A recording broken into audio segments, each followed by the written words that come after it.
ഉണ്ണിയേശു പിറന്ന പുൽക്കൂടിന് സമാനമായ വീട്ടിലിരുന്ന് ജീവിതം നിർമ്മിച്ചെടുക്കുകയാണ് ഒരു കുടുംബം. പാലക്കാട് നിന്നും വണ്ടി പിടിച്ച് അക്ഷരനഗരിയിലെത്തിയാണ് ഈ കുടുംബം ഉപജീവനം കണ്ടെത്തുന്നത്. ക്രിസ്മസ് ഇങ്ങനെയുള്ള കുടുംബങ്ങൾക്ക് കൂടിയാണ് പ്രത്യാശ നൽകുന്നത്.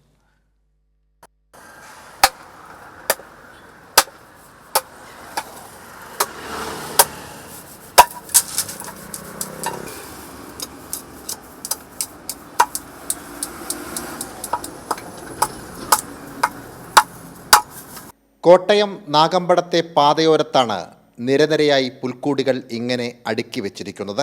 തൊട്ടടുത്ത് പുൽക്കൂടിന് സമാനമായ ഷെഡും. ഇതിനുള്ളിൽ കാണാൻ കഴിഞ്ഞത് പാലക്കാട് സ്വദേശി അർമുകനെയും കുടുംബത്തെയും.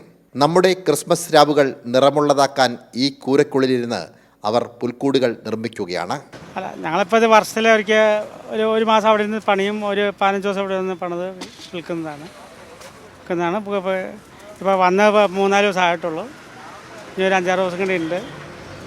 ഇത് നമ്മൾ മുളയും വൈക്കോൽ എന്ന് പറയും, ഇവിടെ കച്ചിന്താ പറയുക, വൈക്കോൽ എന്ന് പറയും. വൈക്കോലും മുളയും കമ്പി, മുറുക്കമ്പി, കെട്ടുകമ്പി, ആണി, അതുകൊണ്ട് നിർമ്മിക്കുന്നതാണ്. ക്രിസ്മസിന് മുമ്പുള്ള 10 ദിനരാത്രങ്ങൾ ഇതിനുള്ളിൽ തന്നെയാണ് അർമുകനും കുടുംബവും തള്ളി നീക്കുക. ഭക്ഷണവും ഉറക്കവുമെല്ലാം ഇവിടെ തന്നെ. ഞാനും മോനും ഇവിടുന്ന് പണിയും. അന്നേരത്തേക്കും വീട്ടിൽ ഭക്ഷണം ശരിയാക്കും. ഭക്ഷണം ശരിയാക്കി വെള്ളമൊക്കെ അടുത്ത് തന്നെ എടുക്കും. അങ്ങനെയാണ് ചോറൊക്കെ വെച്ച് കൊണ്ടുവന്നൊക്കെ മൊത്തമാണ്. കിടക്കമൊക്കെ ഇവിടെ തന്നെയാണ്. പിന്നെ നല്ല വെയിലുണ്ട്. വെയിലത്താണ് ഇത് പണിയുന്നത്. പിന്നെ നമ്മുടെ തൊഴിൽ ഇതാണ്, അതുകൊണ്ട് അങ്ങനെ ചെയ്തു പോകുന്നു. നിർമ്മാണത്തിനാവശ്യമായ വൈക്കോലും ഉളയുമെല്ലാം നാട്ടിൽ നിന്നാണ് എത്തിച്ചത്. ഞങ്ങളിത് മുള, കച്ചി ഇതുങ്ങളൊക്കെ അവിടെ നിന്ന് കൊണ്ടുവരികയാണ്. വണ്ടി പിടിച്ച് അവിടെ നിന്ന് കൊണ്ടുവരും. ഇവിടെ ക്രിസ്മസിൻ്റെ അന്ന് വരെ ഉണ്ടാവും. ഇത് പണിത് കഴിയുമ്പോൾ പിന്നെ ഞങ്ങൾ അങ്ങോട്ട് തന്നെ പോകും.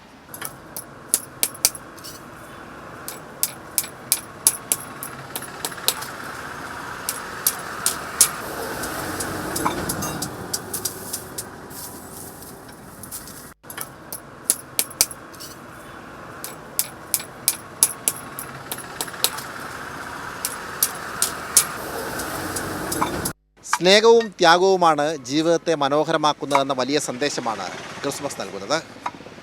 ത്യാഗത്തിലൂടെ പുൽക്കൂട് നിർമ്മിച്ചു നൽകുകയാണ് പാലക്കാട്ടെ ഈ കുടുംബം. സാംജിത് ആർപ്പുക്കരയ്ക്കൊപ്പം സനോജ് സുരേന്ദ്രൻ, കൈരളി ന്യൂസ്, കോട്ടയം.